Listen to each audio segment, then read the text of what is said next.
Siamo al quarto ed ultimo appuntamento di quest'anno di Dialoghi sulla rappresentanza, questo percorso formativo che la Confederazione Imprese del Veneto ha organizzato per il gruppo dirigente in collaborazione con l'associazione ADAPT. Il tema di questa ultima puntata sono le politiche attive e il capitale umano e il ruolo e il senso della rappresentanza nella costruzione delle politiche di incontro, domanda e offerta di competenze. Un tema vasto che è di estrema attualità visto le difficoltà che soprattutto le piccole imprese stanno incontrando oggi a trovare personale, giovani che siano preparati e che vogliano entrare nel mondo dell'artigianato. Si discuterà di questo per vedere politiche nuove, obiettivi nuovi e nuove strategie. Il problema dei dipendenti è un problema veramente sentito per le piccole imprese.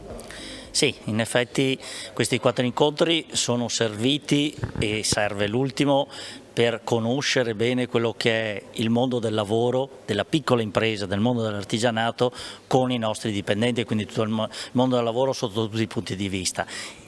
Per ultimo questo incontro dove effettivamente cerchiamo di capire quale può essere il nuovo rapporto tra datori di lavoro e dipendenti, in un momento storico in cui i dipendenti non si trovano, i dipendenti stanno vivendo anche loro un momento di cambiamento, ma soprattutto noi tutti stiamo vivendo una fase storica dell'economia italiana dove vede protagoniste le piccole imprese artigiane da un lato e il loro rapporto con i loro collaboratori. Sì, poi gli strumenti pubblici non funzionano, quindi le relazioni sindacali potrebbero essere la nuova frontiera, cioè mettersi d'accordo tra imprenditori e giovani attraverso le politiche dell'avvicinamento di questi ragazzi e anche attraverso gli strumenti, la bilateralità piuttosto che i contratti. Sì, gli strumenti nel mondo dell'artigianato ci sono, secondo me dovremmo affrontare anche su questo tema in modo diverso, non è più sufficiente, non è più un fatto solo economico, ma diventa anche un fatto di relazione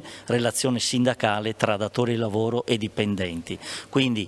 aspetto economico, vero, e aspetto di qualità della vita del dipendente e di tutti quelli, chiamiamoli accessori tra virgolette, che i vari enti bilaterali che noi abbiamo mettono a disposizione dei dipendenti, quindi qualità della vita del lavoratore. Cosa c'è di novità e che cosa possono fare le piccole imprese per migliorare questo rapporto? Ma allora oggi sicuramente parleremo di un tema cruciale, come diceva lei, quello dell'incontro tra domanda e offerta di lavoro. In questo senso parleremo di politiche attive e lo faremo cercando di superare un certo tipo di pregiudizi che riguardano le politiche attive, pensate soprattutto come gestite dall'attore pubblico e per una platea ben delimitata e quelle disoccupati. Ecco, noi invece crediamo che la rappresentanza e con essa le imprese che vengono rappresentate abbiano un ruolo decisivo nella costruzione dell'incontro tra domanda e offerta di lavoro. In questo senso ci sono tanti strumenti già operativi, altri sono stati rafforzati dal PNRR o ancora saranno più rafforzati, come per esempio gli istituti tecnologici superiori, nei quali le imprese possono e dovrebbero avere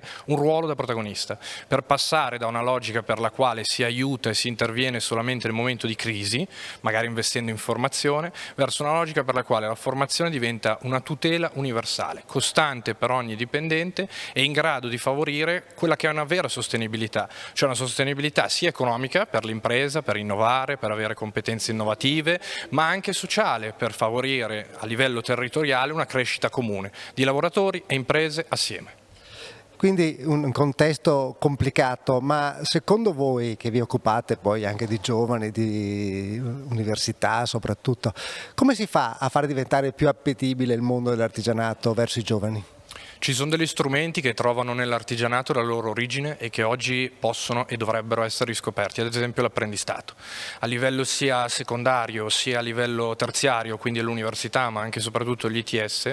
cominciare a dialogare sempre di più con il sistema formativo, con l'università, con gli ITS per costruire, coprogettare percorsi assieme di apprendistato dove un ragazzo mentre è studente e anche lavoratore presso questa impresa può essere uno strumento concreto e già pienamente operativo per arrivare a questi risultati. Evidentemente le imprese da sole hanno delle difficoltà a